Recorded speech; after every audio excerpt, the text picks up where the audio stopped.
Peace and welcome to The Culture right here on the Black Star Network. I'm your host, Farajii Muhammad. Folks, we got a great show for you. Let's first talk about what was said, what was demanded, what is going to be next for Ukraine.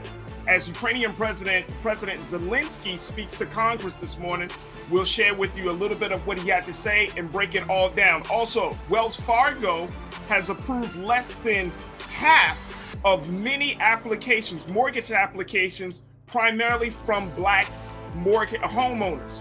What's the implication? We'll be checking in with CRA Baltimore that's looking to reform the banking system across the country. Later, we'll talk about how Senate has officially approved daylight savings time as a permanent time. What does that mean for you and me and for our pockets? We got that and a whole lot more, so stay with us. It's all coming at you right here on The Culture, only on the Black Star Network. Let's go.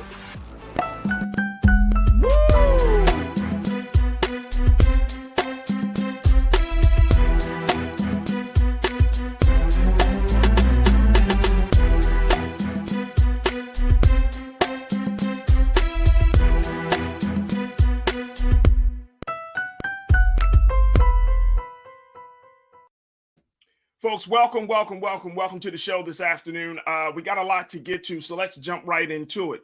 President Vladimir Zelensky spoke to the members of Congress this morning as he put out there his plea for President Joe Biden to be the leader of peace. Now, the Ukrainian president has spoken from the capital city of Kyiv in Ukraine, where Russia is still dropping bombs and dropping missiles on the on that part of the country and nearing in on the closer part of the capital city in Ukraine. Now, the president had reached out to Congress looking for peace and for military aid. And out of that presentation and his remarks, President Biden responded saying that he was going to commit at least $1 billion in aid to Ukraine. Now, I want to, in a few moments, we'll be joined by Culture Crew member Nira Muhammad to provide some insight on this whole situation. But before we go to her, I want to share with you just a little bit of what President Zelensky had to say to members of Congress. Check this out. Today, it's not enough to be the leader of the nation. Today, it takes to be the leader of the world. Being the leader of the world means to be the leader of peace. Peace in your country doesn't depend anymore only on you and your people. It depends on those next to you, on those who are strong. Strong doesn't mean weak. Strong is brave and ready to fight for the life of his citizens and citizens of the world, for human rights, for freedom, for the right to live decently and to die when your time comes, and not when it's wanted by someone else, by your neighbor. Today, the Ukrainian people are defending not only Ukraine, we are fighting for the values of Europe and the world, sacrificing our lives in the name of the future. That's why today the American people are helping not just Ukraine, but Europe and the world to keep the planet alive, to keep justice in history. Now I'm almost 45 years old. Today my age stopped when the hearts of more than 100 children stopped beating. I see no sense in life if it cannot stop the death. And this is my main mission as the leader of my people, great Ukrainians. And as the leader of my nation, I'm addressing the President Biden. You are the leader of the nation, of your great nation. I wish you to be the leader of the world. Being the leader of the world means to be the leader of peace. Thank you. Slava Ukraini. That was Ukrainian President Zelensky giving, and that was just a few moments of what he had to say earlier today to the members of Congress. Folks, President Zelensky covered a lot of areas in his speech, really drawing upon our history in this country, from everything from 9/11 to Pearl Harbor, and also drawing and asking for the United States to step in, as you heard him say, for United States and for President Joe Biden to be the leader of peace. He also talked about making Ukrainian skies a no-fly zone. He said, this is a terror Europe has not seen for 80 years, and we're asking for an answer to this terror from this world, from the world. Is that a lot to ask, to create a no-fly zone over Ukraine to save people? Is this too much to ask? A no-fly zone. Russia would not be able to terrorize our cities. And he also asked that more sanctions are placed on Ukraine, as we've been telling you here, and Brother Roland's been talking about, and many reports have been saying that the sanctions are really suffocating the economic vitality of Russia. And so President Zelensky is asking for new sanctions. He said that new sanctions are needed constantly every week until the Russian military machine stops. Restrictions are needed for everyone on whom this unjust regime is based. All politicians in the Russian Federation who remain in their offices and do not cut ties with those who are responsible for the aggression against Ukraine, from the State Duma members upward.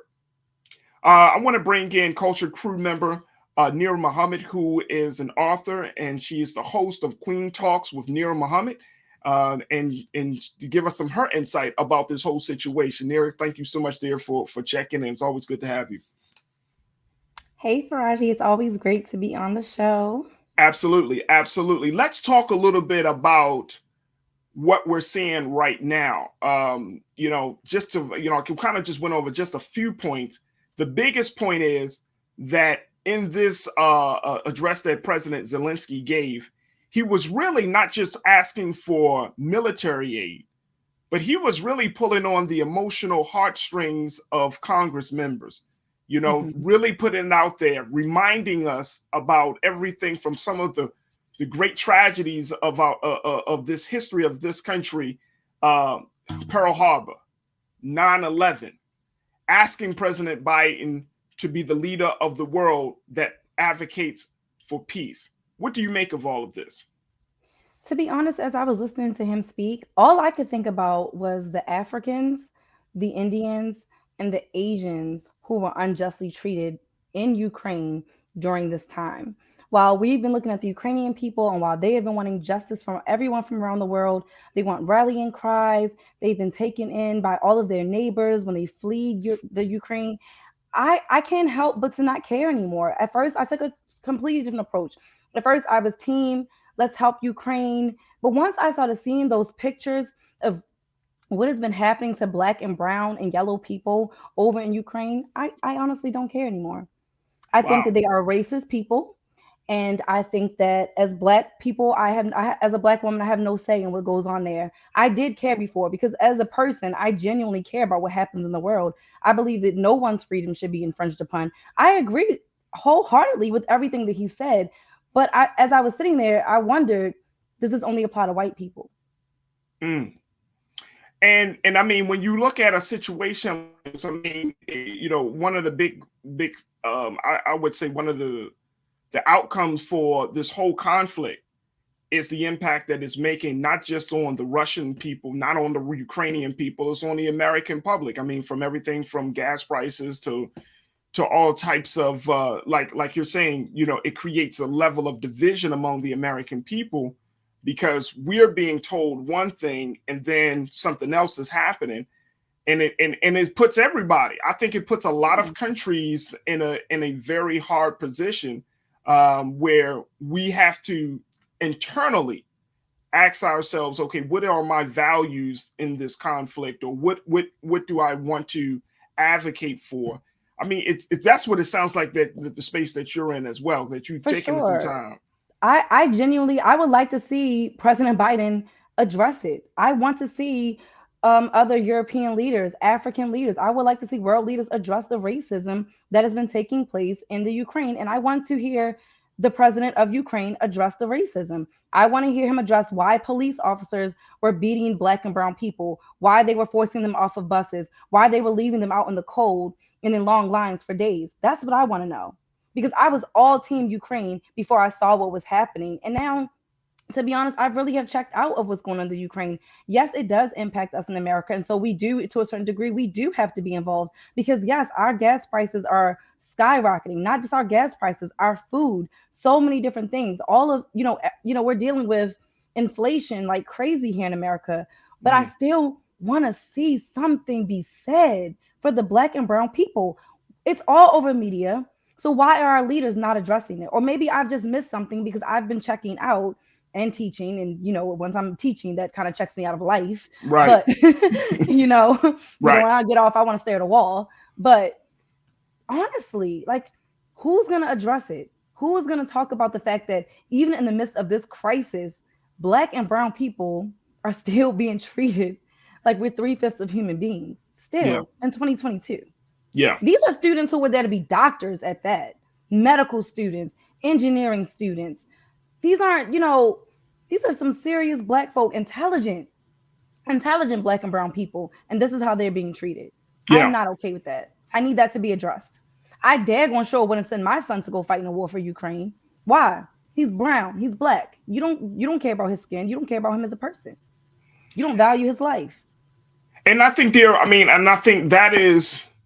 that's one of the casualties of this whole conflict. They said that when anybody goes to war, truth becomes the casualty, right? And so I feel like that is one of the casualties of this whole conflict, which is that was a story that we talked about, and then now it dies out after a while. And one of the big things that, and I'm happy that you brought that back up, because I know that in a world that we live in a culture that we all participate in and even make, that we forget. So is there a way that we could still walk the line of being concerned about all people without adding to the division of what's already happening? Let me just read something that our great friend Joel just wrote in the chat. Ukrainian border guards separated Africans together with Indians from the rest and directed us to Romanian border, scores of miles away. Aura said, they told us that if we try to push our way through, they're going to shoot us. These are black and brown people talking, Africans talking. Yeah. They were going to be shot if they tried to escape, try to push their way through to escape. Yeah, to go to Poland. What? How can I care as a black woman about about anything that's going on with Ukraine when they are telling my people that they'll be shot for trying to get to safety? I don't understand. That's not fair. How is that fair to ask me? That's like an abuser being like, but care about me. Who cares if I'm abusing you? Care about me. Yeah. Absolutely not. I'm tired. I'm 32 years old and I'm tired. To say that I'm this tired of seeing racism, of being privy to racism, of being on the receiving end of racism, of having to see my people go through racism globally. Yeah. Because I look at us as African people. We are part of the African diaspora, in my opinion. We're all connected. So those are my people. I may not be born on African soil, but those are my ancestors. Those are my people. I have skin that looks just like them. If I were in Ukraine, I would have been right with them.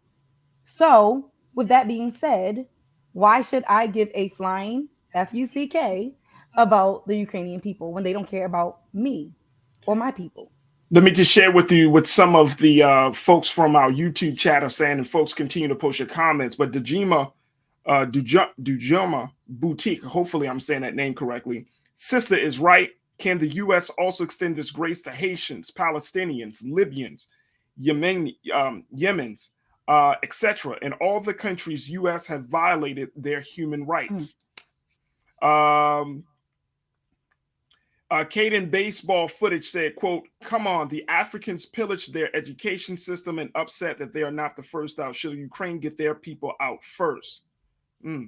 Uh, and Brian checked in and said, "Look, I'm neutral. I know the situation is much more complicated between Russia, Ukraine, the West, and China. This is all like happening at the same time. And one of the big stories that, since you're bringing up, they're talking about the great plight of African people. One of the big stories that we're going to be exploring here on the show is that now, because Africa gets a lot of its foods, particularly wheat, and I think Africa imports wheat to Russia, that by the fact that those sanctions have stopped the flow, that there's going to be a hunger issue in the continent of Africa as a result of this. Africa is always impacted. Yeah. Yeah. We're always impacted, just like we as American people are impacted by this nonsense. This is not me saying that I don't care about people. If anyone, like when we talked about Ukraine, when everything was kind of first popping off, if anyone goes back and watches that show, that episode that I was on, I was down for Ukraine. I was down for aiding Ukraine in any way that we possibly can. That was before I saw what was happening. And I feel like I have every right to change how I feel based on the treatment of my people. The same way Ukrainian cares about getting their people out first, I have every right to care about the fact that my people, not only were we not able to get out first, we were told that we'd be shot. We were starving. People were dropping down from hypothermia, cold. That is inhumane. You are asking for people to be humane, but you are not showing humanity to other people. That is a conflict, a contradiction. You're a walking contradiction. You as a president got on there begging for people to be humane. You want to pull on our heartstrings. Well, guess what? You did, but not in the way that you wanted to. Because my heartstrings are sad and they are being pulled for the African, the Asians, and the Indians who are unjustly treated in Ukraine. And who I bet you they've been unjustly treated in Ukraine. If you look up the racism scores for around the world, Ukraine and Russia both are at the close to the top for being some of the most racist countries in the world. Absolutely not. Absolutely not. And I want to, and I'm glad that you pointed that out. And I want to get more detail to folks about this situation that it was reported that since Russia and Ukraine are key players in the global agricultural trade, both nations account for a quarter of the world's wheat export, including at least 14% of corn exports in 2020 and a joint 58% of global sunflower oil export in the same year. Trade between the African countries and the former Soviet neighbors, especially Russia, has flourished in this past few years. And CNN is reporting that with Russian exports to the continent valued at $14 billion annually, and imports from Africa was around $5 billion per year. So the great concern that African economists are having is that there's going to be a looming and likely catastrophic lowering of trade volumes, but essentially that there's going to be higher food prices coming to hit Africa in a way that we did not know. So I wanted to bring that up, as you spoke about the impact of what we're seeing, because some of us may not know about the relationship between, Africa and that part of the world. But it's a very, very significant relationship that feeds people. Yeah. And that's between Russia and Africa. And Ukraine. Yes. So you're right. So and part of the reason why that story of African students is because of the close economic ties that all three of these continents have with one another. That's and folks, you just take a look at it yourself. Look up the food supply. We just had it. Keenan, if you could throw that back on the screen for me, please, brother. Like, if you take a look at that, look how Russian-Ukraine conflict could influence Africa's food supplies. That's a big conversation. We're going to explore it more, but we're seeing that this is a trickle-down effect from the economics to along all the way up to human rights. So it's a big thing. So a lot of people are saying, like, look, we do need to keep that part of the conversation at the forefront, because at the end of the day, we don't live in those parts of the world. Yeah. Right. And they need to eat. They need to eat. That, Yeah. that's a given. They need to eat. That's not up for debate. I think Yeah. I'm just tired. So I'm here's the tired. big thing. Here's the big thing, dear. Mhm. President Biden has already committed at least $800 million to aid to the Ukrainian people and to the Ukrainian government. There has been other reports saying that America will also provide weapons for the Ukrainian people.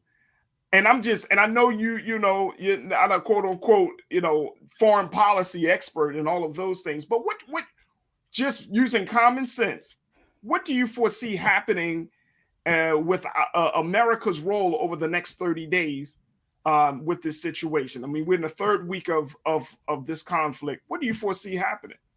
Oh, you already know America is going to come to the aid of Ukraine. That's what America does. Personally, I don't think that America should be giving them anything. But that's what America does. But of course, when it comes to countries like Haiti and other places, we get breadcrumbs and the slow moving of the feet and misappropriation of funds from the Red Cross and all these other issues that we would just go into another conversation.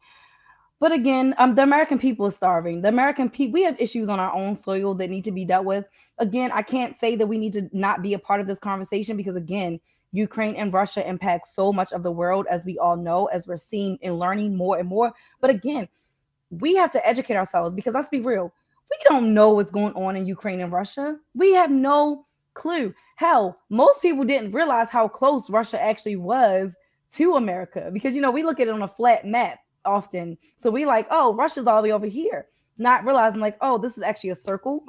So we're really, really close to Russia, but we don't really often hear a lot about Russia. We're not taught about it in school. It's not something that we really pay a lot of attention to. So we got to do our research because we need to really understand how our relationship with Russia and Ukraine actually affects the American people, because that's what ultimately we have to be worried about. We do have to be worried about the American people the same way the Ukraine is worried about the Ukrainian people. Right. And I think that is the big concern. And it's going to be interesting, dear, how President Biden moves forward on this, how Congress moves forward on this situation. But it's going to be, we're going to keep our eyes open and we're going to keep, of course, keep folks posted about it. But this is interesting. And I'm always going back to the point that as we're hearing about American journalists being killed and photographers being killed from this situation, if you look at the history of any major war that this country or this world has had, but let's say this country, there are events that have led up to us finally getting into the war. Yep. Most of the time, it's around issues of nationalism. Of course, it's around the issues of economics. It's always around the issue of natural resources.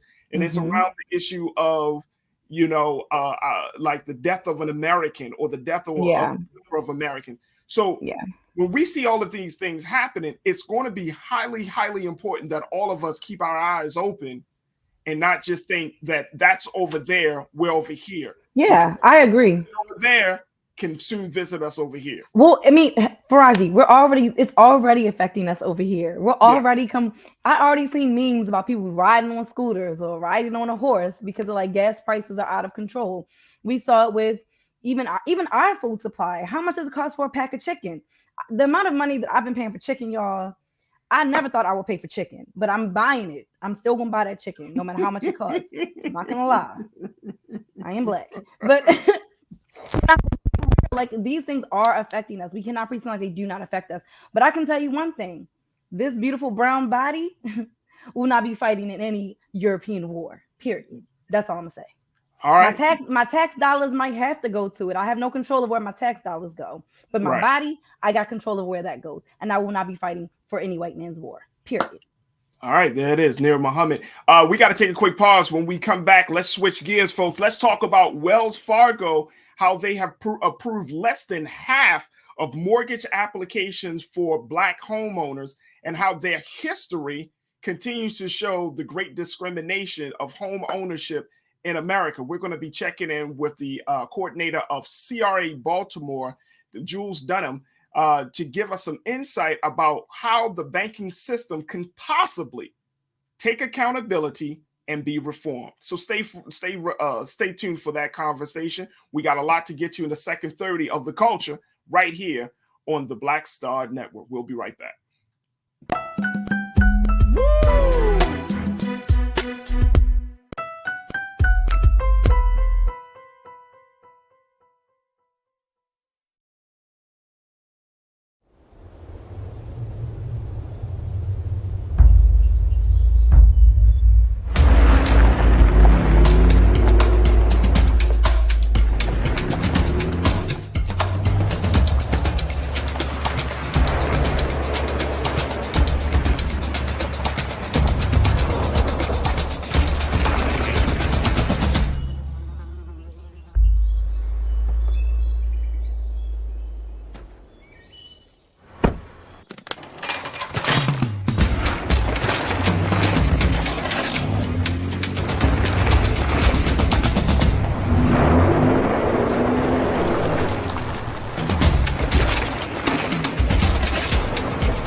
Don't you think it's time to get wealthy? I'm Deborah Owens, America's Wealth Coach, and my new show on the Black Star Network focuses on the things your financial advisor or bank isn't telling you. So watch Get Wealthy on the Black Star Network.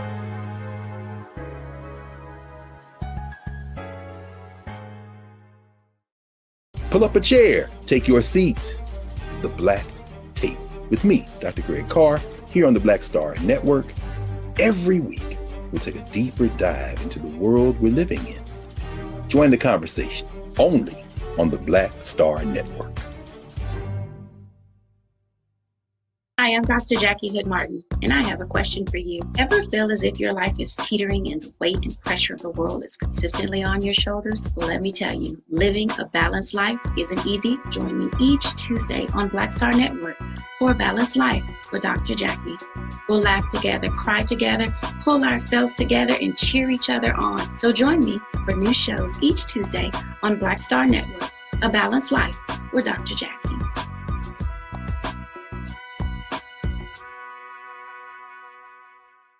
Folks, Black Star Network is here.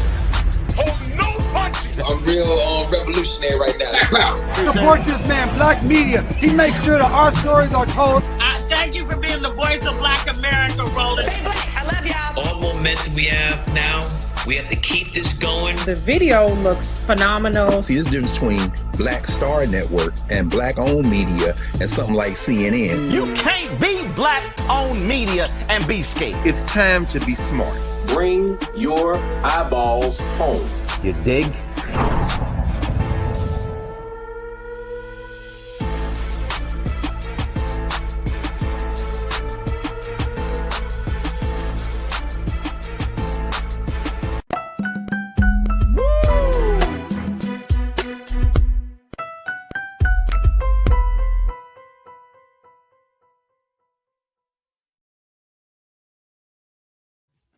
Folks, the third largest commercial bank is added again.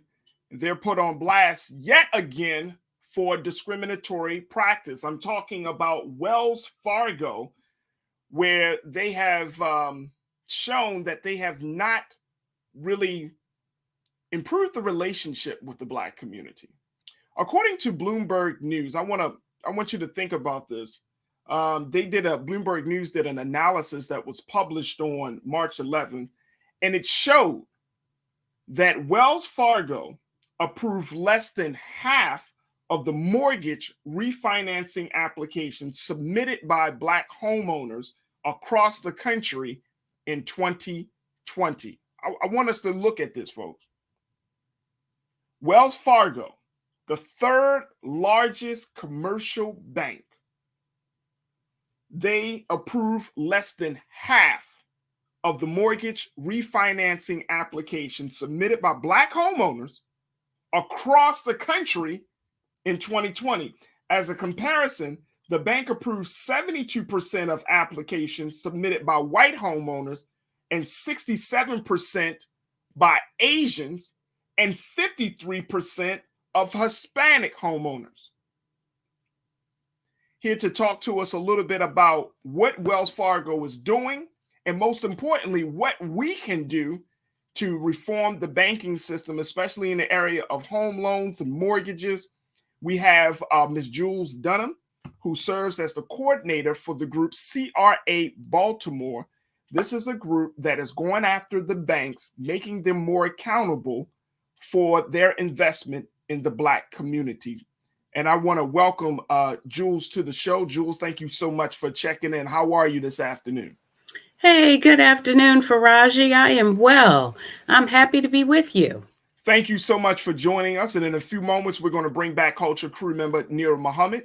But Jules, I put up that data to let people know here is a bank that we all know. And in case anybody was, forgot about, because I know, again, this is the culture where we forget about things.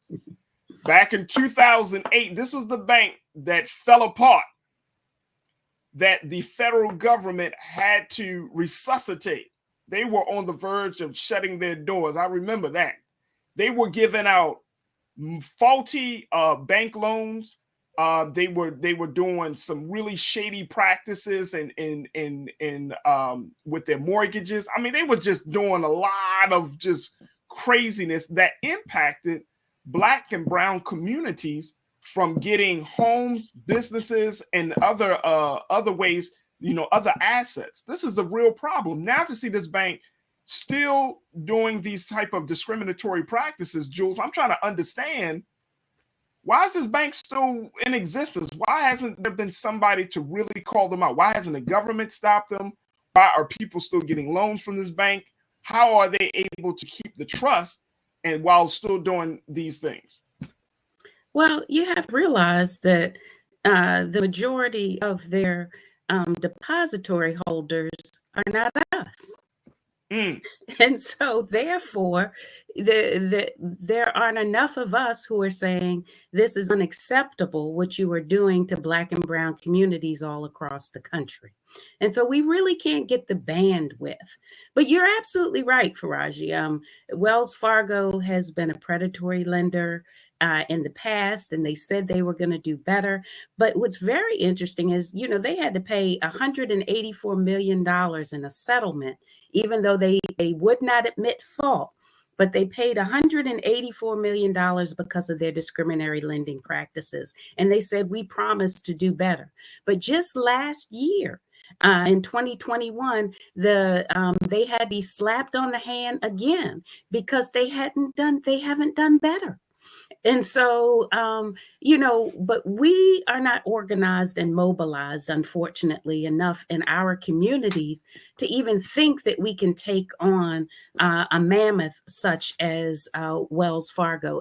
And let's put it in perspective, okay? Because Wells Fargo is a huge bank and they're national. And just in Baltimore City alone, Wells Fargo is the third largest bank. They have 10.45% of all of the deposits in Baltimore City are with Wells Fargo. They've got 16 offices right in Baltimore City, and they have over $1.4 billion in deposits. So they are absolutely a mammoth bank within our specific city. And like I said, that's every city across the country because they're national. So let's talk about the work that CRA Baltimore is doing to address this issue, because for folks that don't know, this is a coalition of folks, a coalition of community, of homeowners, community members, civic leaders. I mean, you guys are deciding, you know what, enough is enough. We're going to be the David to take on the Goliath of banking. That's exactly right. And so, we have been being shepherded by Al Pena, who is the co-founder of the National Minority Community Reinvestment Cooperative. And he's also the founder of the National Virtual Black and Latino Economic Summit. And Al, came and he says, I'm looking for some cities that really want to delve into this issue and can understand the value of talking to the regulators about CRA. CRA is the Community Reinvestment Act. And the Community Reinvestment Act basically says that all banks have to give a percentage of their lending and resources to the low to moderate income community that they serve in. Well, for Baltimore City, that's a very large community because we're 67% Black, right? Mm-hmm. And so that means that we should be getting the lion's share of resources coming from the banks. Well, the federal government, CRA, says you have to give a proportionate amount. But here's the crazy thing. The CRA says you have to give a proportionate amount, but then the banks do what they do, just like Wells Fargo does what it does. And all of the banks have a outstanding rating with the regulators. And so how can you have an outstanding rating with the regulators and yet you're being fined $184 million for predatory practices, and yet you're giving just a small segment of our communities access to resources? There's something wrong with that picture. And so that's why CRA was born. And so right now you've got about 7 cities all across the country that have mobilized these CRA councils. And so we're CRA Baltimore. And our council is focused on asking the top 11 banks that work within Baltimore City. And we're not talking about Baltimore County. We're talking about Baltimore City. Mm-hmm. The top 11 banks in Baltimore City, they have $85 billion in deposits. Exactly. I said billion. That's a lot of money. Yeah. Well, we're saying to those top 11 banks, you have $85 billion in deposits just in our city alone. We want you to make a commitment of $30 billion over the next 5 years to support the Black community in Baltimore City. And $6 billion a year. Hmm? So, Jules, you're talking about $6 billion a year. That's right. Going to the Black community of Baltimore in this case. But if there's a CRA Detroit, there's a CRA in other cities that you're talking about, they get their slice of the pie, their respective slice of the pie from the banks there. Yeah, in their local cities. This is just Baltimore. Baltimore's asking for $30 billion over 5 years for Baltimore City alone. Yeah. But every single city has their own targets that they're asking for, and it's based on the deposits that the bank has in those cities. Okay. So what are we asking for that money to support? There are 4 critical areas that we know we need resources in. The first is we're looking for $15 billion to support small businesses. And that's actually looking at providing capital for Black and Latino small businesses where? In Baltimore City. Okay. And so why? Because small businesses, the number one issue for us is that we can't access dollars. Right. To even start up. We're very entrepreneurial, but how do we actually get a business started? On our credit cards, taking out, if we can, a loan. We'd use all of these vehicles to start an entrepreneurial effort that actually cause us to be running a deficit from the beginning. Whereas our counterparts, other folks, they're actually able to go and get a home equity line of credit. Right. They're able to go and get a small business loan, putting up a vehicle or, their house. And we don't have the luxury of that. Why? Because it goes back to what you started with, because Wells Fargo and many others, they're not lending and allowing us to be able to purchase homes. And that gives most people their number one area of wealth. So that's the first pillar. Right. The second is we're looking for $4.25 billion to support home ownership. And that's providing access to Black and Latino families to be able to own a home, so that they're now going to be able to have the upside and be able to get equity. And what does equity provide for us in the Black community? It means that you may be able to send your child to college. It means that you actually may be able to purchase a second home. Oh my goodness. And actually take advantage of having an income producing property within and develop a portfolio. It may mean that you can get yourself out of debt. But others have that luxury and we don't. And we need to increase the home ownership for Black people in Baltimore City, especially. The third area where we're seeking dollars is we're asking for $10 billion for housing development. That's increasing affordable rental and for sale housing that is done by Black and Latino developers. We have a host of developers in the city. The number one issue that they have is access to capital. They say, I know I have got my crews, I know how to do this, but I can't get a line of credit that's going to allow me to be able to have enough money so that I can front and get all of the costs and all of the development costs done, so that I can produce high quality housing stock. And what we don't want is for others to come into our community and take advantage of the upside. I commend, Mayor Scott for his $100 million initiative to rid us of blight. But what I want to see connected to that initiative is that Black and brown developers will be the ones that are actually renovating and bringing back online these houses in Baltimore City. Lastly, fourth pillar. We're asking for $75 million for building capacity. And that's for providing grants and investments to deliver increased community products and services. So we have phenomenal nonprofits all across this city, and they're run by Black and brown people, but they are underfunded, underinvested in.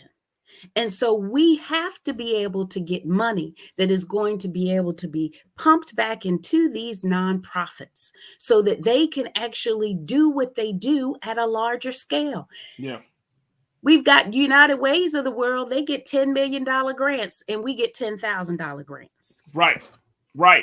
So and Jules, I appreciate you breaking it down for us, just so our watchers and viewers and everybody can understand, like, where they coming up with this $30 billion from, why that particular demand, but more importantly, how is that money planning to be used? I want to bring back culture crew member Nira Muhammad, my wife, to talk to us, to share her thoughts about what she just heard around this situation. Dear, when you hear what Jules Dunham Howie said about the banking system and what they're supposed to do based upon the law, the CRA Community Reinvestment Act of 1977. 1977. What's your take on all of that?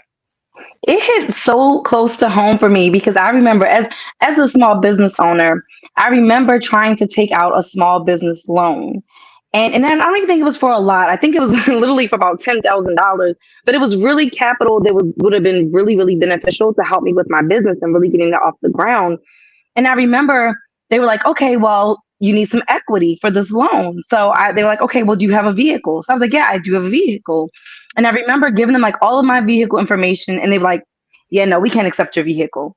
And wow. I was just like, it's like, just like she was saying, it's always a barrier.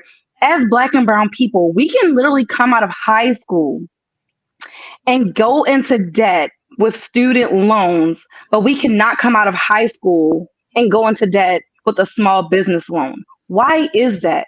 Why is it that I can't get a $10,000 small business loan, but I can take out a lot of money for student loans? I don't even want to put myself out there and say like how much student loan debt I have. But I mean, It truly, truly is sad. Even going through the home buying process, because that was another process that I went through that was extremely, extremely, extremely stressful. But I'm just thinking about how, as Black and brown people, we are often denied these home loans. I could not go through a major bank to get my home loan. When I was applying for home loans, I was denied by all the major banks. It was a smaller bank that actually approved me for my home loan, even though I met the quote, I was above what was necessary for an FHA loan. I was well into the 600s. I still was denied. And I was a teacher, a Baltimore City school teacher, and was denied by some of these major banks. I had to go through a smaller company. And I hate that feeling as a Black woman. And I can attest to going through some of these same exact processes and being hit with so many roadblocks that I myself wanted to quit. I just was like, you know what? Maybe buying a house isn't for me. Maybe taking out a small business loan isn't for me. I was not able to take out a small business loan. I was able to get a business credit card, but that's still not the same. I wanted to take out a business loan that could also help me erase some of the other debt that I had that would have also helped boost my credit score. These are things that white people do. You know what I mean? I have friends. I have a white girlfriend. I lied to you not. She was like $20,000 in student loan. I mean, not student loan debt, in credit card debt. She took out a loan to pay off all of her credit card debt to boost her credit score. That's wild. That was something I couldn't do. Yeah. And so, Jules, when we look at a situation like that, that just speaks to the level of disparity that and the type of relationship that we have with the banks versus other people having with the banks. That's exactly right. And that's just one story. Mm-hmm. But when you take that and compound it, what really are you talking about? You're talking about billions of dollars. And so recently it was, the COVID created the best opportunity for people to refinance all across this country. Right. Because we have had the lowest interest rates that we've had in decades. And interest is where you just give people your money. Okay. So, but when you look at how many people actually refied their loans, it's mind-boggling, because you actually had millions of white people refinance their loans over this last 2 years. And you had 250,000 Black people who were able to refinance their loans. Wow. Exactly. Why? Insane. Because they have all of these excuses as to why we cannot get access to capital. But it starts with the fact that we're a racist country. Redlining still exists, and it's called digital redlining now. And you know how they do it? They actually have a computer program that has an algorithm that when you put in your loan application, they actually run this algorithm, and the algorithm has been created in such a way where it's racist. Wow. Right. The algorithm is just an expression or an outgrowth of the designer, of the engineer's attitude and views. It's insane. That's crazy. Dear, you had a question? Yeah, no, I was just thinking, like, when we were trying to refinance like our vehicle, not one late payment for well over a year, and they're like, no, you can't refinance it. It's like, what do you mean I can't refinance? I've never had a late payment. I've never had a missed payment for well over a year, and I can't refinance. I mean, it's just insane, the amount of roadblocks that we're constantly being hit with. And we're always told lies, because, at the beginning, we're told, oh, in 6 months, you can come back and you can refinance. Okay, well, I'm going to wait a year to come back and refinance. You wait a year and it's still, wait 18 months. Then you get to the 18 months point and you're like, oh, well, no, wait 24 months. It truly is sad what we as Black and brown people go through in this country on so many different different levels. It's almost like, it's really tiring. If I'm being it's so tiring. I mean, absolutely. Absolutely. So Jules, what do you recommend that we should do? Because people are looking at this. When you're talking about the banking institution, you really are talking about Goliath. Yes. This is the same institution that you already pointed out the numbers, billions and billions of dollars that come from the deposits of Black and brown people in specific. So what do you recommend that we do? How do we organize to make banks accountable? And most importantly, how do we make sure that we get the investment that we deserve rooted and based on the law that was made by Congress?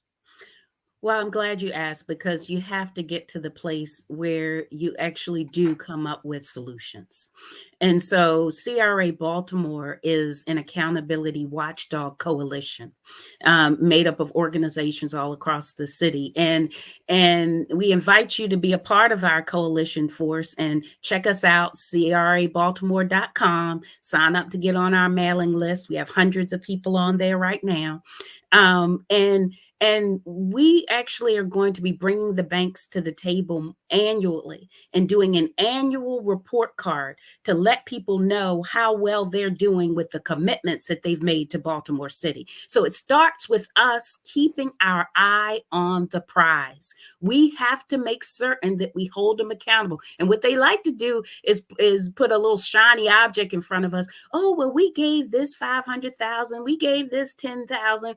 Well, no, I don't care about that. We've asked for hundreds of millions of dollars, and we are deserved those hundreds of millions of dollars. And we're going to make sure that you're held accountable for providing them to Black and brown people in Baltimore City. But here's one of the other things that we need to do from a policy perspective. Currently, banks are not allowed to include alternative ways and how the credit scores are done. And the number one issue that most people have is their credit score. Facts. And so what Fannie Mae is doing is a pilot where they're including rental payments in credit assessments. Well, that is a game changer for people of color. About time. And so what we need to do is push that this is not just Fannie Mae, but that all banks, the regulators, we have to push the regulators to be able to say all banks should have the ability to take into consideration alternative ways as they are making their financial decisions. And so the alternative way, we want them to think about rental payments, a person's rental history. You see how they're now trying to get creative with letting your BGE payments count to help you boost your credit score, and other payments to help boost your credit score. It's about time, because the one thing that we do as a community is spend money. Right. And so the money that we spend should be helping us build a strong credit profile. Well, let me tell you, we got like a minute left, Jules. Considering that Wells Fargo is on the hot seat once again, you actually, CRA Baltimore is actually planning to meet with Wells Fargo, you said, very soon. In about 30 seconds, or you already met with them. What came out of that conversation at that meeting? Well, we've had the first two conversations. See, when you do this, it's a little bit of a dance, and it's a negotiation, quite frankly, because we are serious. And we're serious about making sure that these banks come and show up in Baltimore City in a different way. And so we're still in the dance with Wells Fargo. We've had our first two meetings, but I'm going to tell you, one of the banks that we're meeting with, we have a monthly meeting set up for the next 6 months, because that's the level of the negotiation. You see, we got all four of those pillars. We're asking each bank to give us a commitment in each one of these pillars and to give us an overall number. And so it's taken time to be able to get us there. But we're currently meeting with Bank of America, M&T Bank, Wells Fargo, PNC Bank, and Truist. Those are the top 5 in our market. And we have active conversations and negotiations going with those top 5. And the next 6 are right in line. We've already invited them to the table for their initial conversations. And when we have that initial conversation, it is open to all in our community. And so we do a webinar where everybody can come and hear the bank in their initial presentation. And then the coalition leadership is who is sitting at the table helping to negotiate. So we want you to plug in with us, and we are going to get Wells Fargo to make a commitment to Baltimore City. And when they make that commitment, we need you all at the table with us to make sure that we hold them accountable. Well, I will say, Jules, it sounds like a very, very strong model that can be duplicated in all of the cities across the country. And I'm happy that somebody is bringing the banking system to the carpet, pulling them up and saying, look, you're not doing enough. We know that banks are making, there's they just getting so much money off it. They just ripping rich off of us. But it's so good to hear that there are a group of concerned folks, Black folks, that are saying enough is enough. We'll certainly bring you back on, because as much as we talk about what Wells is doing, there is still a lot of conversation about the top post among the feds with the banking system on that level. So we got to bring you back, Jules. But I appreciate your time and for everything and the great work that you guys are doing. Glad to be with you. Thank you so much, Farajii. I'm Absolutely. excited about the show, the culture. Oh, appreciate it. You see Mother Africa. Yes, I see it. Well, we appreciate you. Folks, make sure you check out and get more information about the work of CRA Baltimore. If you want to learn about this group, this coalition that is doing the powerful work of making banks accountable, make sure you reach out to them at crabaltimore.com. We got to take a quick pause. When we come back, let's switch gears. We got to talk about what does it mean that now that the Senate has approved making daylight savings time permanent. We'll have that conversation and a whole lot more in the next hour. So stay with us. You're tuned into The Culture right here on the Black Star Network. We'll be right back, folks.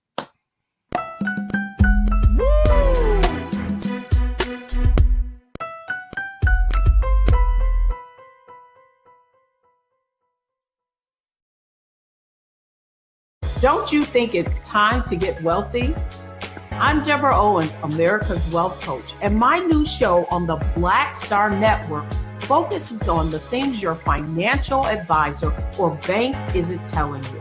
So watch Get Wealthy on the Black Star Network.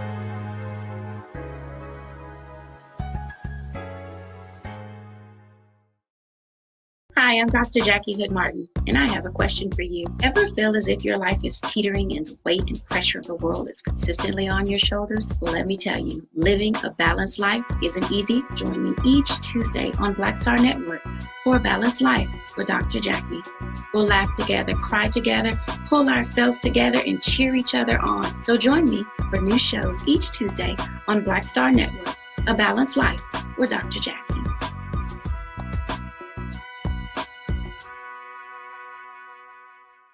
Pull up a chair, take your seat.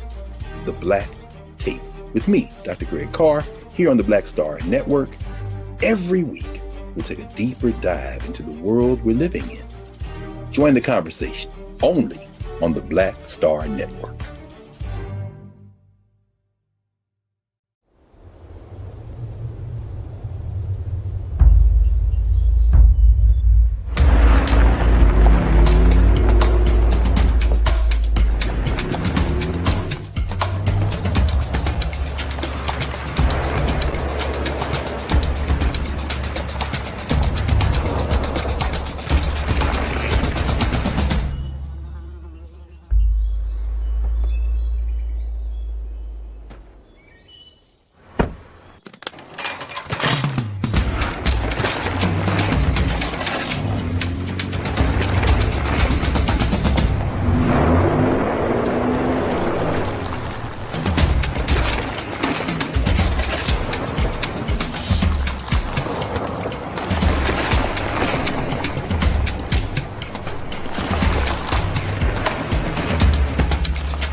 Folks, are you still in a space of trying to recover from the clock moving forward?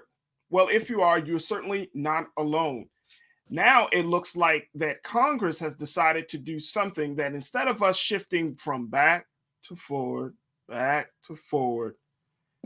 we just stay in one place, one time, all the time. If you haven't heard, the Senate of our Congress has decided to approve a bill for making daylight savings time permanent. Now that bill goes to the House, and most likely, the way the House is, how the House do House things, they're going to approve this bill. And so that means that the time that we are working from at this moment, this particular moment right now, folks, will stay the same.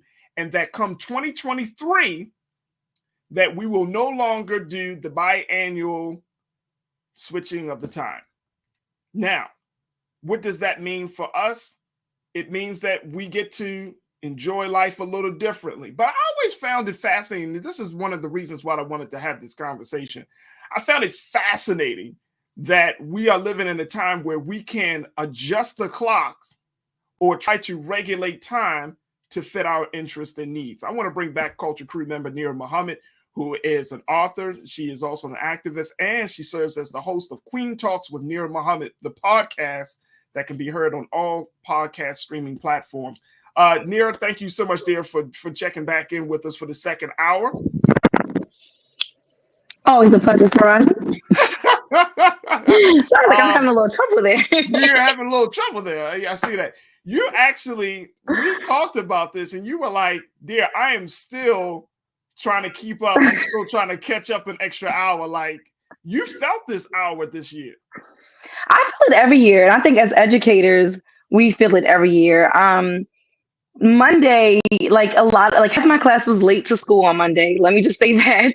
I was not surprised though, because they're forced to really wake up an hour earlier than what their bodies are normally used to waking up. So the fact that like half my students were late to school on Monday, I was like, you know what, guys? I feel like this is just a late day. We're just going to start off a little late today because we're all feeling the brunt of daylight savings time. Heck, a fight happened in my classroom on Monday. I was like, you know what? I'm blaming all of this on daylight savings time and the full moon that's coming. Right. I'm definitely feeling the brunt of it. So you're feeling brunt, and you're gonna feel all types of ways. What is the thing? Because you're what do they call it when retrograde? That's what it's called. Yes, we're not Mercury retrograde right now though, but we will be in full moon, and I can tell. No, it's a real thing. Like I was literally just having to talk to my principal about it, and she said she and other educators in Virginia did a study where educators studied how the moon affects the behavior of students, and she said they couldn't look at each other's data. It was like half the teachers had to study the moon. The other half had to study behaviors. And it was like a real thing. Like when they brought their data together, she said, the moon really does in seasons. Because that's another big thing with the whole daylight savings time. They're saying that it'll help with seasonal depression. Because, again, a lot of people become depressed during the fall and winter months because the day is so short. Mm-hmm. I am all for just keeping it where it is, not moving it back. Because once it doesn't go back, you won't feel the difference. Once you're like a couple months into daylight savings time, when we spring forward, you don't really notice it anymore. I am all for the days being longer. Like when the day gets dark at like 4:30, it feels like it's 10 o'clock at night at 5. And I think that probably has something to do a little bit with why people gain more weight during the fall and winter months, because you're eating dinner earlier because it feels so late. And then you're like, I'm hungry. And you're like, but it's 10 o'clock. But it's felt like 10 o'clock for like 5 hours. You know what I mean? But when it's light outside, you notice we eat dinner later because it doesn't feel so late. So I feel like we're actually eating less during the spring and summer months. Isn't that kind of crazy? It's very crazy. It's very crazy. And I think that it's important that we understand, like back, just to kind of give you folks a history on this situation. It was back in 1966. Where Congress passed what they called the Uniform Time Act. And that particular act allowed daylight savings time to become the law. Yeah. And at that time, when they passed that act, they made it as part of, a condition that the individual states can opt out of participating in this daylight savings time. Daylight savings time is rooted in economics and saving energy. Yeah. And so when states said, no, we'll all go in, then they were thinking about, of course, the economics of the state, the 40-hour work week that Henry Ford put in place for Americans some time ago. I mean, everything was rooted in what can we do to maximize labor Yeah. Well, actually, Ben Franklin was the one that like kind of, quote unquote, figured it out, but I do think it's interesting because, obviously already all states do not participate in daylight savings time. This is not something that every state does, but it's based on kind of your region, based on the way that, the light hits at this certain time of year.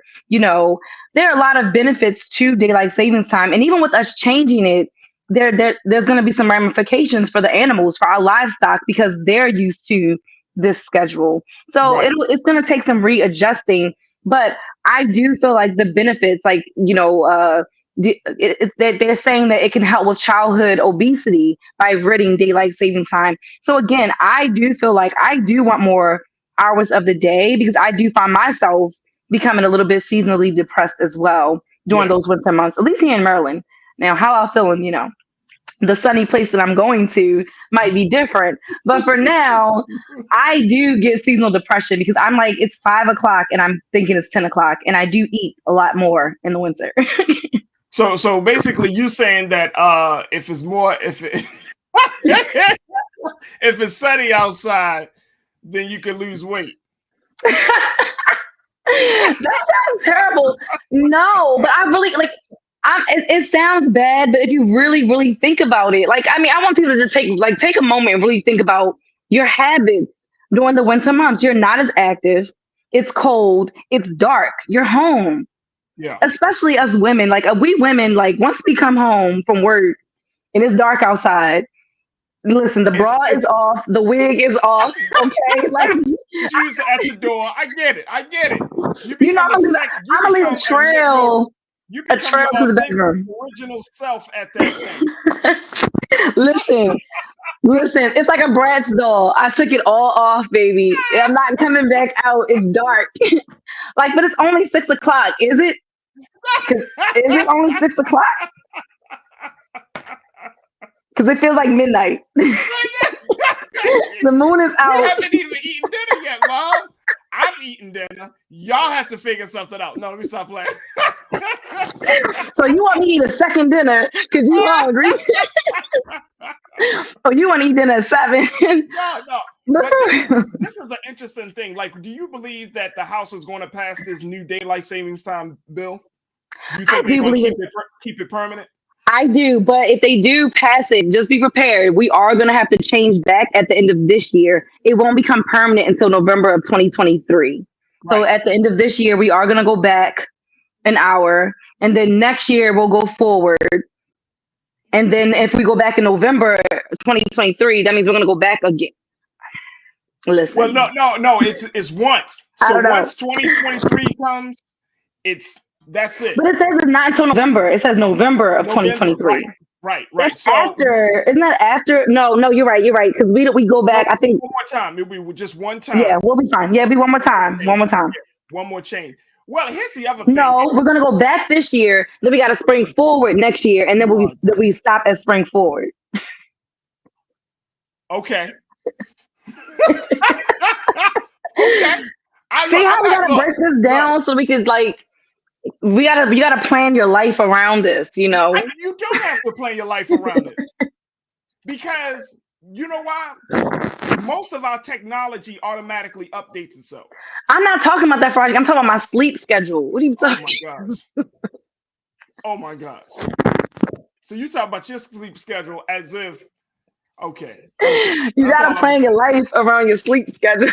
Right. So here's the thing. Here's one of the big things that I think that we need to really look at is, getting into a space where we're using our time wisely in terms of, working and just making sure that we are taking the most out of our time. Because I don't think a lot of people understand how, especially if you're talking about being successful or doing anything in any endeavor, the way you use time plays an integral role in dictating how successful you will be.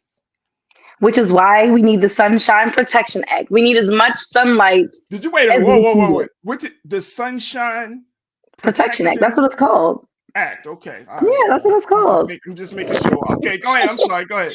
No, but we really do need it because, as you just mentioned, we are our best selves when it's sunny outside. We're more inclined to be active when it's sunny outside. And that's just, I mean, let's be real. On a gloomy day, we're like, oh, I'm tired. Oh, on a gloomy day, you're like, I want to just lay in bed, or I want to cuddle on the couch and watch movies and Netflix all day, or maybe do some art or reading. And that's fine. I love my gloomy days sometimes. But when it's sunny outside, that makes me want to get out of bed. When you hear the birds singing, you see that sunlight peering through your window, it does something. That serotonin, it does something to you. That vitamin D really does something to you, and it's so good for you, and it makes you want to be active.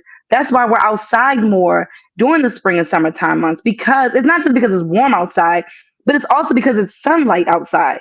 Because we're okay with being out in the cold when it's sunny. You know what I mean? There's something to that. Like, the sun really does make you feel better, and it makes you more productive. When it's dark outside, I'm gonna be in the house. Early. Right.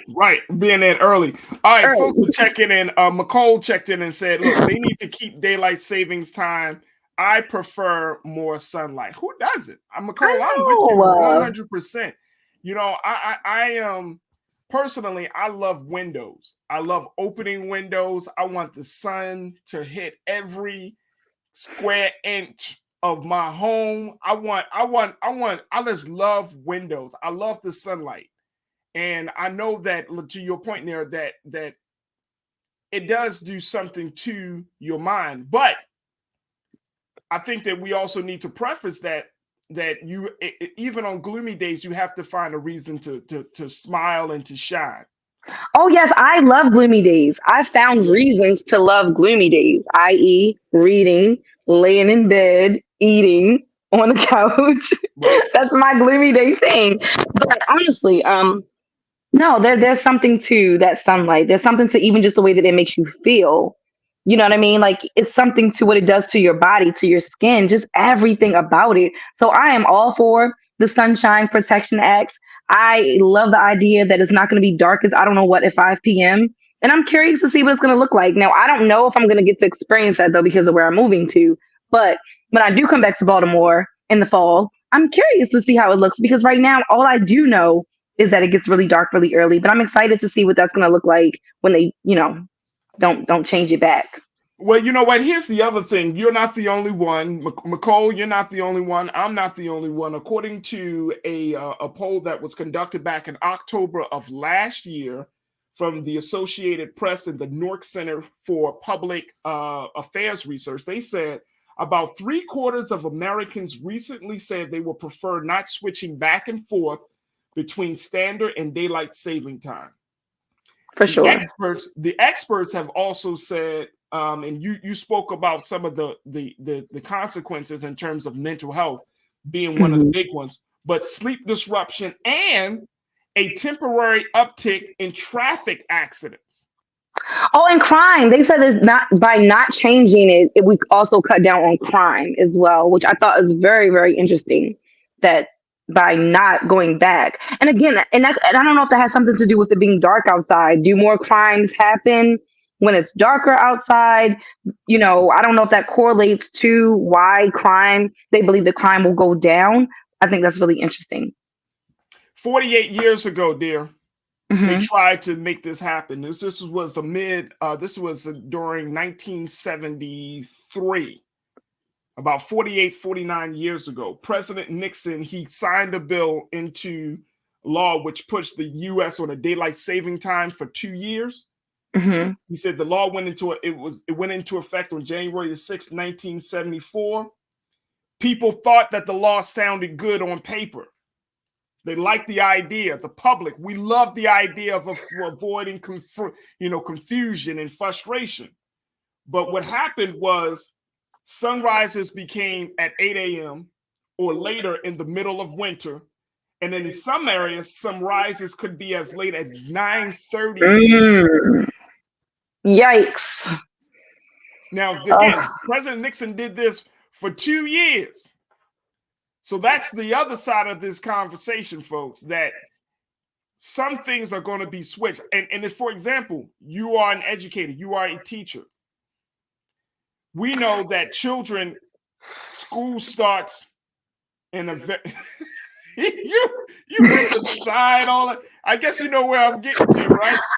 Because I'm trying to envision how that would look in like just think about Baltimore, where we are when we go back an hour. I feel like when I have to wake up, it's mad dark outside, so I don't feel like that will be our issue.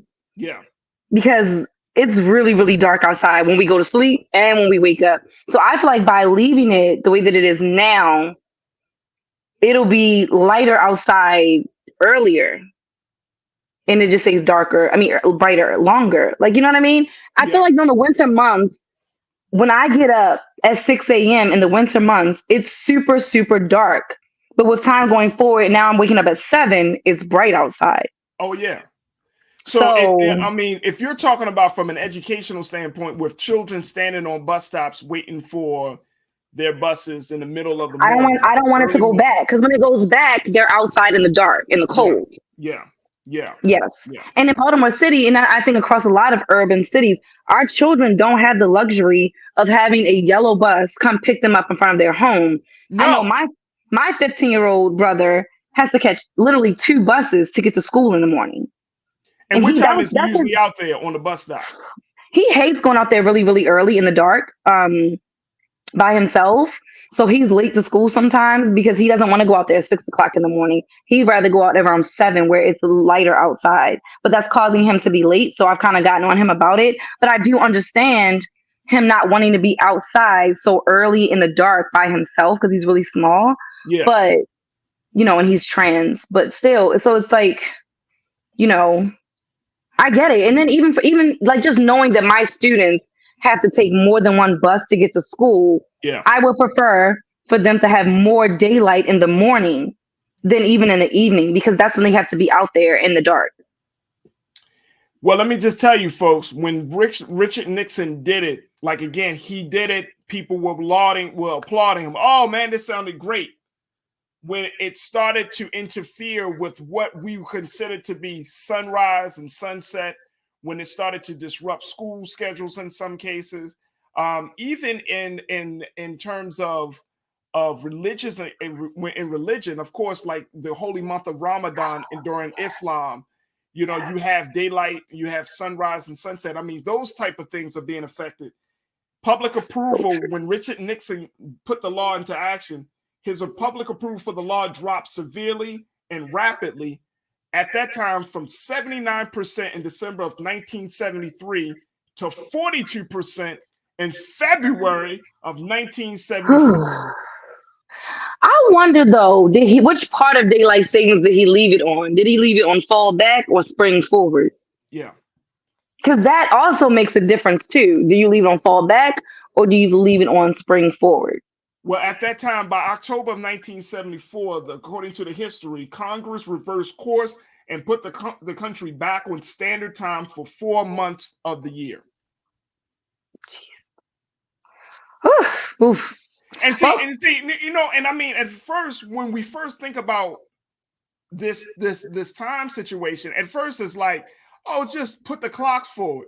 But look at the domino effect that it creates when you just put the clocks back or put the clock forward. Look how many adjustments we all have to make, from children to religion to eating to everything that we do. Every element of our life is based upon time. Yeah, I hate it. To be honest, I don't like it. I don't like having to... I like it in the fall. Who doesn't like it in the fall? Because you're like, yay, I get an extra hour of sleep, quote unquote. But I hate what it does to my body in the spring. I hate that. I hate losing that hour of sleep. You feel it so much. You really feel it on Monday morning. Or, the people that work overnight. Could you imagine being at work and time goes, like, you know what I mean? Like, now you got to be at work an extra hour. And you're like, dang, like this is some bull crap. Or you got to be to work an extra hour early. Then you really feel it. So for those of us that work, we really feel it. If you're not like at work or at school, then you're like, whatever. But for students, we feel it. Again, my students definitely felt it. They were, half the class was late to school on Monday. They're like, Miss Muhammad, I'm tired. Like everyone was tired and sluggish and moody on Monday. Monday was not a good day. I'm just saying. Right. So if we had a chance to talk to any lawmakers right now, what would you say to them about this issue? I would simply say I think that they should just go with daylight saving times, leave it as it is. We don't need to fall back in the fall, and I think we should just leave it as it is because it really does impact students.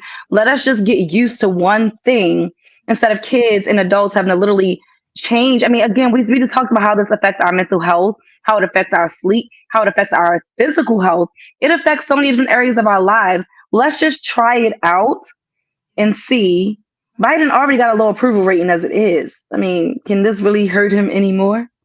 It can because, you know, it's a cultural thing. And you and I both know that when any cultural topic or cultural issue, it sometimes outweighs the very hardcore issues. You know what I mean? Like, you know, I never forget being told, you know, you could do a lot of things, for example, as a politician, if you're a mayor or a council person or alderman or wards person, you know, the big thing that I learned that you could talk about gun violence, you can talk about schools, as long as you keep people's trash picked up and their snow removed when when things happen, right? It's like, those are what they call constituent services. Those are the mundane things, like something like this. And like I just said, this has happened with Richard Nixon. Like, people will literally say, "Oh, we all for it," and then a couple of months later say, "Oh, this is the terrible idea," and then go to the polls in November and be like, "We got to get the Democrats out because they like every time." Some like the day not starting until 9 a.m. I'm for that. No, I'm for that. But a lot of people are not. I'm not. You know, I'm not. I'm not. Listen. I could live in Paris because I love the fact that like Paris has like their schedule is so crazy. Like they stay sleep longer, but they stay out longer. I loved it. I was like, what? We can sleep in and stay out long. But that's a whole. But see, the difference. I know, but it's like a cultural shift. I'm like, that's the difference. I like it. So let's see what this daylight savings is all about. Let's sleep a little bit longer in the morning. Listen, Farajii, we will all be happier, less moody people if we get to sleep. Look, let me just tell you, I like waking up before the sun comes up, and I'm sure some people do this. That's my point. Wait a minute, hold on. The sun come up at 9. Hold on, no. I'm talking about there's nothing, the best part of the day, and I'm sure people will attest to this. The best part of the day is early in the morning when you have a chance to think, when you have a chance to meditate, pray, read something. No. That's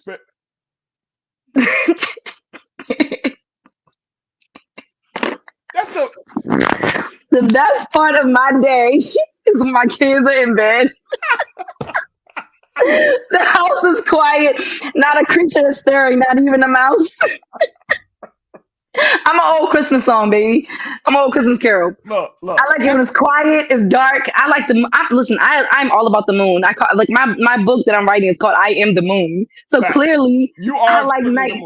Yes, you are the moon, boy. You pull a tide, you pull the waters, everything closely. I love the nighttime. I love the daytime too, but I love sleeping. Right. I don't mind it. I love relaxing. But I really do appreciate those moments early in the morning. It's just something. I'm messing with you, Farajii. You know I'm a writer, so I'm up early writing. I use those hours for writing, but I don't want anybody else up. And look, let me tell you, I was told that the most creative time of any day is between the hours of like 3 and 6 a.m. I can see that because I definitely have gotten a lot of writing done at like between like 3 and 5 in the morning. I'm just like busting it out, but that's because everybody else is asleep. Right, exactly, and you can hear yourself think. Right, you can hear yourself think. All right, look. Well, it's time for us to end this segment. Oh man, okay. I thought that was a smooth transition, but I guess it wasn't. All right, we gotta take a quick pause. We got to take a quick pause. When we come back, let us get our bearings here and talk about something that's very, very important outside of time, which is the silent killer, diabetes in the Black community. We're going to check in with actor and producer and advocate Julian Bertano to get his take about how we can stop this silent killer from ravaging our community. Stay with us. It's The Culture here on Black Star Network.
Hi, I'm Dr. Jackie Hood Martin, and I have a question for you. Ever feel as if your life is teetering and the weight and pressure of the world is consistently on your shoulders? Well, let me tell you, living a balanced life isn't easy. Join me each Tuesday on Black Star Network for A Balanced Life with Dr. Jackie. We'll laugh together, cry together, pull ourselves together, and cheer each other on. So join me for new shows each Tuesday on Black Star Network, A Balanced Life with Dr. Jackie.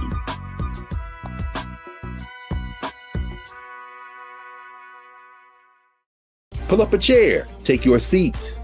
The Black Tape with me, Dr. Greg Carr, here on the Black Star Network. Every week, we'll take a deeper dive into the world we're living in. Join the conversation only on the Black Star Network.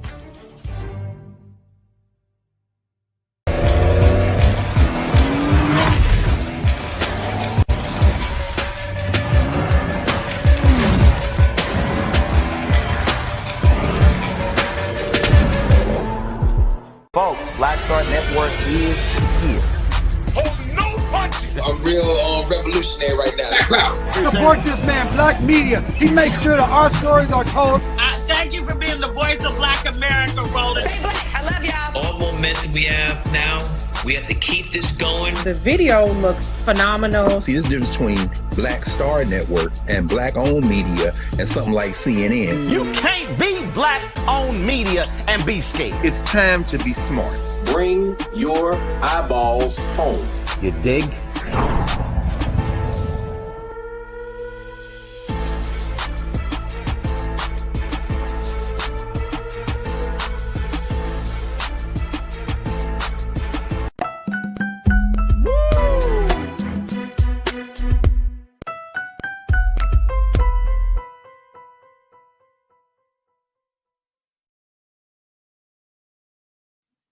Folks, we are back, and I wanted to talk about an issue that many of us may not know. Did you know that the #1 silent killer within the Black community is not homicides, it's not cancer, but it is diabetes? And here to talk to us a little bit about the impact of diabetes on the Black community is actor, producer, and advocate Julian Bertano, going to give us some insight about the work he is doing to bring awareness to this issue. Julian, thank you so much for checking in. We truly appreciate you and your time today.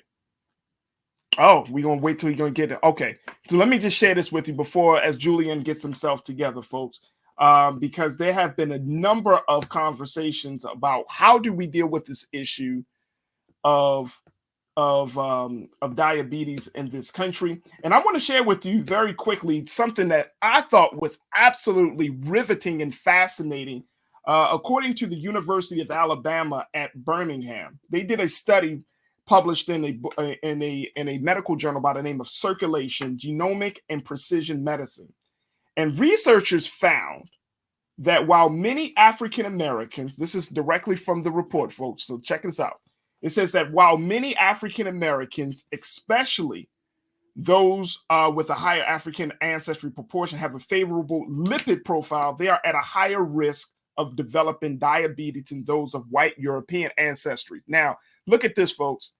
The research also indicates there are specific genetic variations that are more common among those with higher African ancestry that predispose these individuals to diabetes. Now, this is according to medical doctor, Dr. Vibhu Parsha, who is a clinical research fellow in the UAB division of cardiovascular disease and the first author of the study. And I thought that it was fascinating that we are predisposed to this silent killer. Look, I got to take a quick break. And when we come back, let's talk a little bit about what this means. And then I'm going to get actor, producer, advocate Julia Bertano to join us in this conversation. So stay with us. It's The Culture here on the Black Star Network.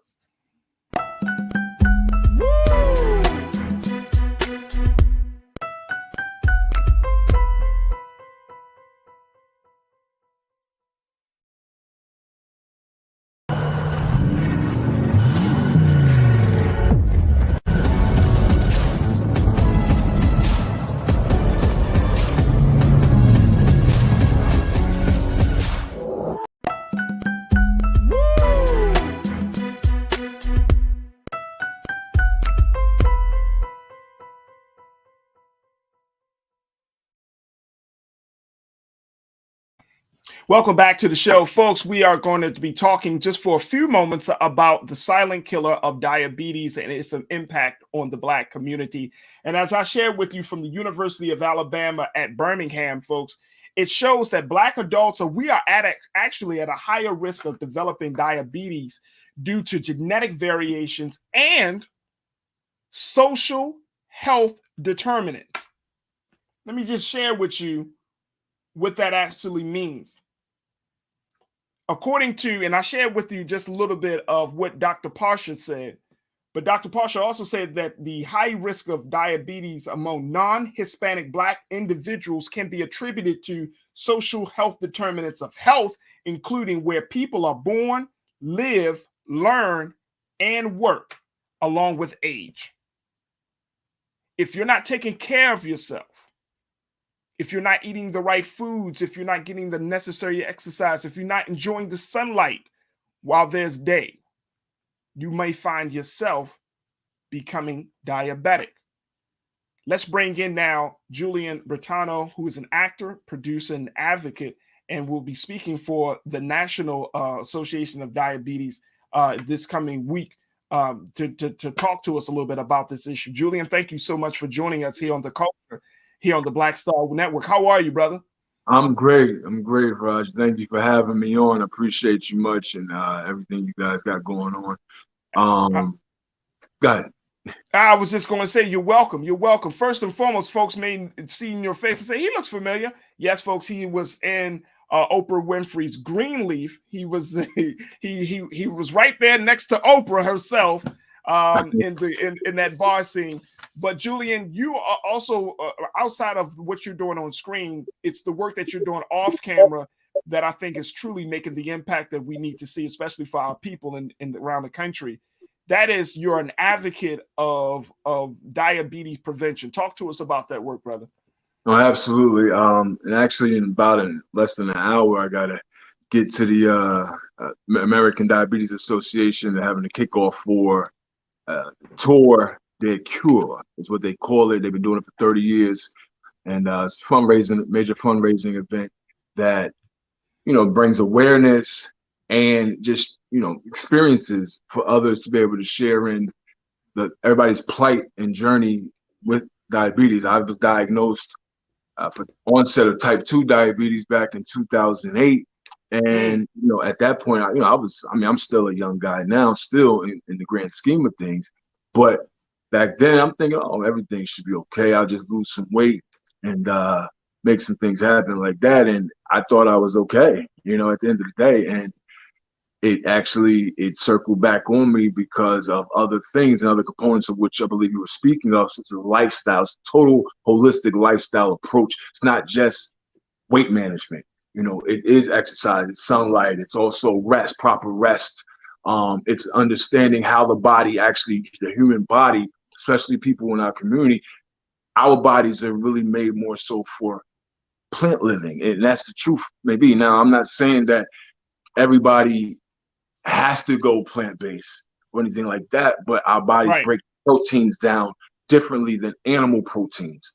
And so what happens is between the fats, the cholesterols, the what's called cell waste, which exits the cell wall and it kind of hangs out in front of the cell wall, and that's where the liver releases fibrin, which usually helps us clot against injuries and things like that. It actually forms this wall together with the cholesterol, fats, and the cell waste, and it blocks the glycogen or the glucose from getting into the cell, so it kind of just hangs out in the bloodstream, which gives a buildup of glucose and A1Cs over time.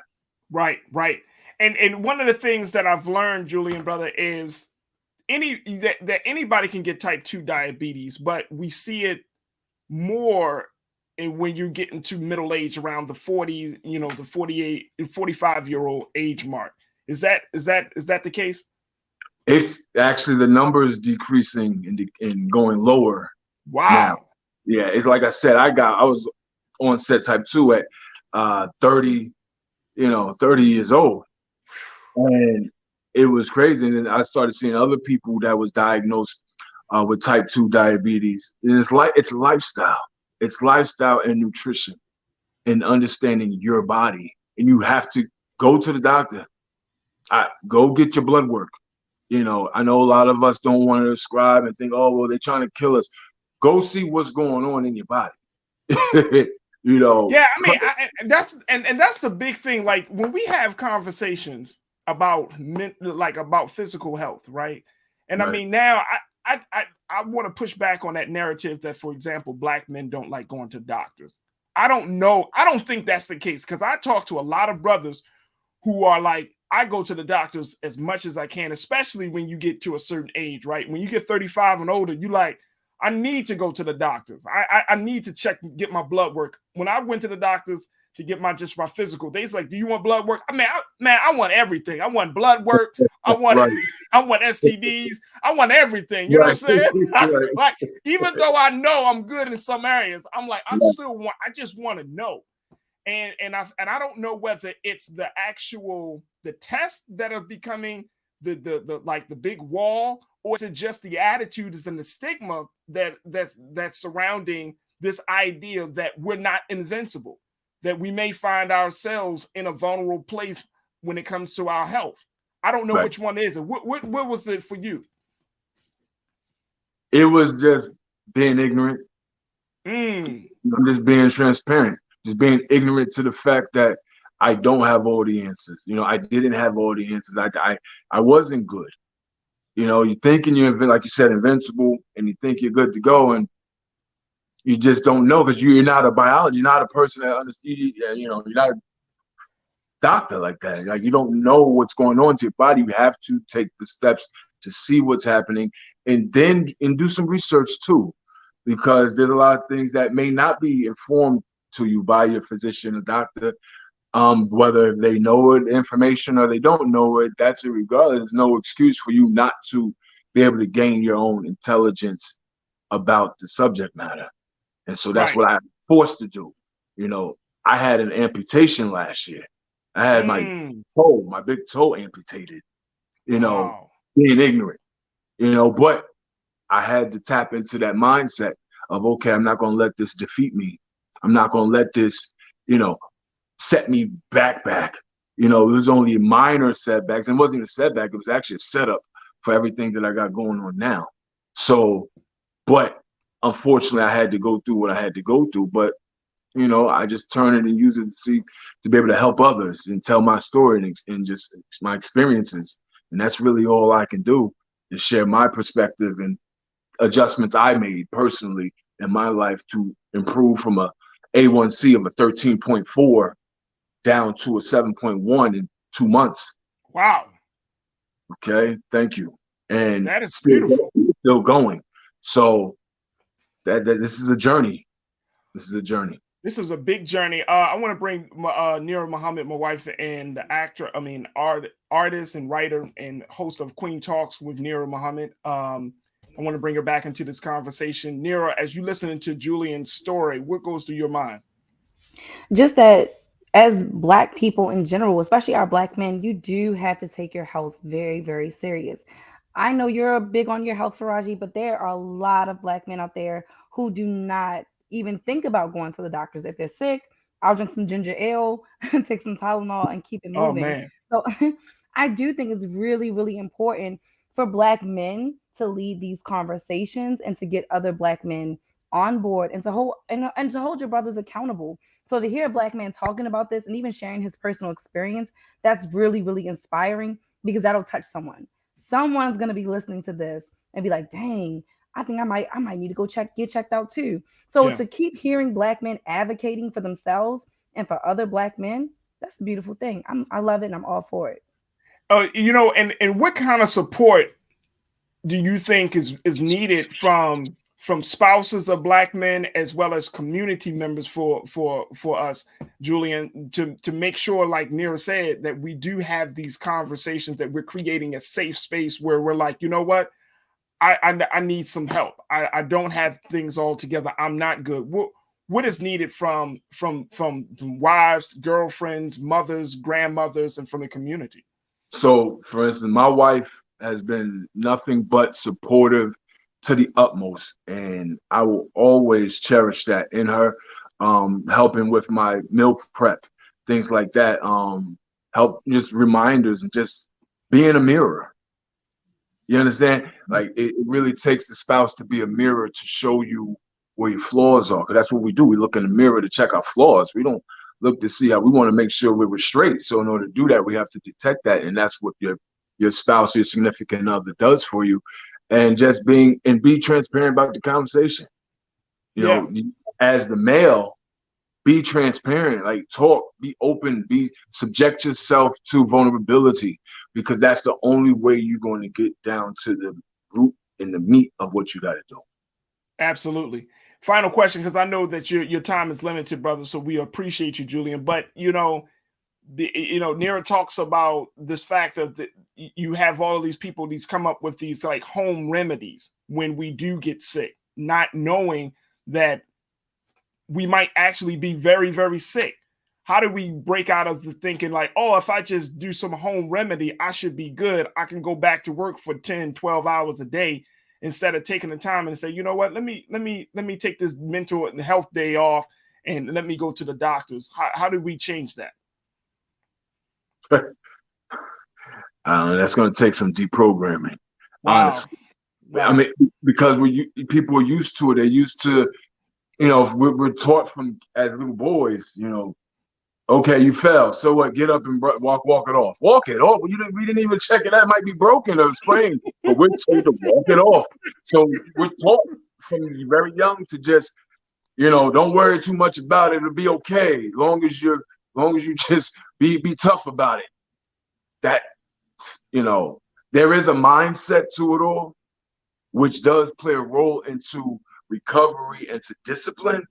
But everybody that's under the sound of my voice right now, stop trying to self-remedy and self-diagnose, assess it, know what's going on with you, go share it with a physician that you trust. You don't have to just go to any random doctor that just you think that you have to go to. You interview them, just like you would do anybody else in your life. Interview your doctor, see who you like, see who you can get along with, who you feel. Your intuition will tell you who to trust and how to trust them. And then just be, again, just like with your spouse or significant other, be transparent with your doctor and your physician. And then you start from there and stop the home remedies. Now, you can use a holistic approaches. You can use natural herbs and things, but you have to first understand where you are. Yeah. Once you understand where you are, now you can properly apply the measures and the supplementations and herbs and the regimen that you may need. Hey, you know what, Julian? I love that, brother. I absolutely love that. And I think that if you can't be transparent with your doctor or your therapist or your spouse, you know what I mean? It's like what are we doing here, right? Like if you can't be vulnerable with those people who are there to help take care of you, like my therapist will say, like, oh yeah, like tell me what's going on with you. And she always says to me, I can't help you if you don't properly and truthfully tell me what's going on. Right. Like, why do you go to the doctor and the doctor say what's going on? You be like, no, I'm good. Like, you wasting my damn time, man. Right. Like you just wasting time. So right. I love the fact that you emphasize that. Look, you have to be honest with yourself. Yeah, Farajii, I think another thing he said that's really important is we talked about deprogramming men, but we as women have to be deprogrammed as well. Because as he mentioned, those moms, and I hear it all the time, shake it off. You're okay. Stop crying and just get up. We have to deprogram our thinking that boys are okay, that they're so tough, that they can take it all because they need us. We are the nurturers. It's our duty. I know for me as a mom, when something happens to my son, it is my duty as his mother to make sure that he is okay, not write him off, but then go cater to my daughter if the same exact thing happens to her. So again, that deprogramming has to happen on both ends, because if boys weren't told that so much as children, they probably would feel differently as men in going to the doctor and going and seeking that help. So we too have to deprogram the way that we respond to boys and men when they tell us that they're sick or that they're not feeling well. So that's really, really important. I wanted to highlight that. No, that's actually, and a lot of people are checking in, Julian, and talking about that idea of interviewing doctors, because we also know as Black men and Black women that we are misdiagnosed so much compared to white people, Latinos. Like the misdiagnosis of our medical conditions are just totally wrong. Right. And so you do have to push back on the system and say, I'm going to go past. I know something is wrong. So for you to tell me I'm good is not sufficient. Right. Exactly. I totally agree with that. I ascribe to, you got to take matters into your hands. Again, using wisdom though. Yeah. Not just, like I said, not just self-diagnosing and self-remedy. Utilize all the resources that are made available to you. Okay? That is your intuition, your gut, and things like that. That is your self-education. That's also education by those that did do practice and have went to institutions of higher learning to get their degrees and things like that. Again, every doctor and physician isn't out to work you over just to get you to get the prescriptions. Yep. They're all not like that. But that's up to you. Take that time and identify, find what works for you, who works for you, because it's a partnership. It's going to take, we didn't design these bodies ourselves. That's it. So we work collectively with others that have the know-how too. And then you then still have to fine tune it and customize it for you, because your body may be different from your brother that come from the same mother and father. So there's custom things that you have to do to make your situation work for you. My man. Hey, Julian, you are always welcome to be back on the show, brother. I love it. I think you're giving some valuable insight and advice. So you're always welcome to be back on the show. We know that we're going to drop some jewels tonight for the 2022 American Diabetes Association Tour de Cure. And then good luck with you tonight. And we look forward to seeing you back on the screen as well, doing some other projects. You putting anything out there that we need to keep our eyes open for, brother? Oh, there's a lot of things going on right now. All right, man. Well, I know you ain't got the time today, Julian. So we just gonna have to bring you back. Yeah, it's very bad. I appreciate your time. Thank you so much, man. I appreciate you.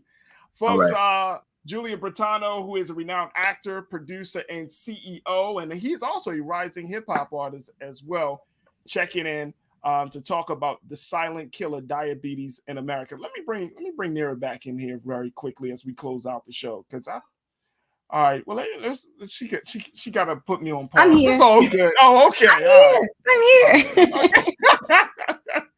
No, but I mean, you know, I'm a part-time mom. No, I didn't know that. I didn't know you had children. I didn't know that. I just didn't know some fun times you and I had together. Fun times. Nothing to write home about. Oh, right, exactly. But we had a great show. I wanted to say thank you so much for tuning in, for folks for tuning in, but more importantly for you for checking in. Is there anything about the show today that really stuck out for you? Me? Yeah.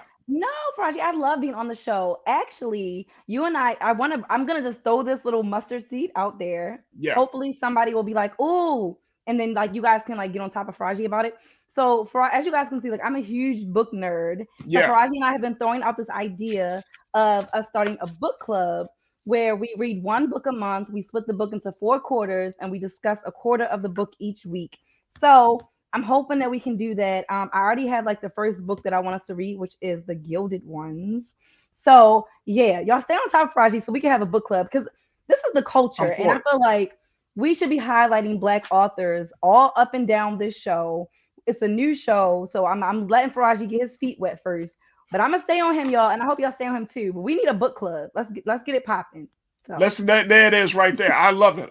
And of course, people can tune in to Queen Talks with Nira Muhammad. How can people check out your podcast? Yeah, you can check out my podcast on iCallHerQueen.com. That's like where you can get all things Nira. But you can also find it on Apple Podcasts, Spotify, Anchor, Google Podcasts. The list goes on. Literally any podcast app, you can find Queen Talks with Nira. I talk about manifestation. I talk about relationships. I talk about self-love. I talk about becoming a narcissist because of social media. I talk about a lot of topics that I think are really, really pretty dope. So I hope you guys like what you hear. And if you want me to talk about something else, just shoot me a message on my social media and we can talk about it. And one of the things I love about your podcast is that you are authentically, unapologetically. No, I'm serious. I'm being honest. Yo, when y'all tune into her podcast, she's authentically, unapologetically Nira Muhammad. So you know what I mean? Like she holds she don't hold back. But you know, it's very passionate. I'm a passionate guy, so you know what I mean, we share that quality, but I love listening to it because it's truth. You know, some people might it's like a roller coaster. It's like 1 minute you're laughing, next minute like go, hold up, wait a minute. Like, 1 minute you're laughing, next minute you're in your feelings. I get it. I get it. I'm cutting her off. I'm gonna let her make her point, but I'm cutting her off after this next point. No, that's all right. That's awesome. Yeah, folks, we're definitely going to try to we're going to get this book club off the ground. And Nira, we look very, very excited and looking forward to having you. And send books to the show. Like we need authors to send books in. We can read your books. We can like talk about it. I love doing book talks, so I like free books too. There it is. Tranisha checked in and said, "I look forward to starting a book club. Great idea." Yes. And Donita checked in and said, "Read your poems and writing. Love them." There it is, right there. There we go. All right, folks, that's what it is. Queen Talks with Nira. Make sure y'all check her out. Podcast, writing, iCallHerQueen.com. Nira, thank you so much, dear, for being on the show with me, holding it down with me. I truly appreciate it. And we're going to see you tomorrow. Yeah, baby daddy. I'll be here tomorrow. Yeah, I know. All right, that's going to do it for us. Thank y'all so much for tuning in. We truly appreciate it. I want to thank our very special guest, Julian Bertano, for checking in, as well as we talked about the situation around the Wells Fargo banking issue. Jules Dunham Howie, thank you. Make sure that you continue to show your support for the Black Star Network. You can go to our website at blackstarnetwork.com for all of the latest information and updates about programs and how you can support this Black-owned media. Check us out at blackstarnetwork.com. You can give your donations via Cash App, PayPal, Venmo, or Zelle. Tell your friends and family about it. Download the app on your phone, your mobile devices, and your television, and just bring Black Star wherever you are. We are right there with you. All right. Also, shoot me an email or at Farajii, Farajii at blackstarnetwork.com to give me any type of feedback, ideas, some things that we need to cover within the culture. I would love to hear what you got to say. Thank you so much for all of the great comments and all of the conversations within our chat on YouTube and Facebook. And I would love to hear from you on my social media at Farajii. You can follow me on Instagram, Twitter, and Facebook. And let's continue to make this the #1 source for news, topics, and other cultural information right here at Black Star Network. All right, folks, that's going to do it for me. Stay tuned. Up next at 6 o'clock, it's my big brother Roland Martin with Roland Martin Unfiltered. As always, never be afraid to challenge what's wrong. Stand for what's right while being yourself in the process. God willing, we'll talk tomorrow for another exciting edition of The Culture right here exclusively on the Black Star Network. Peace.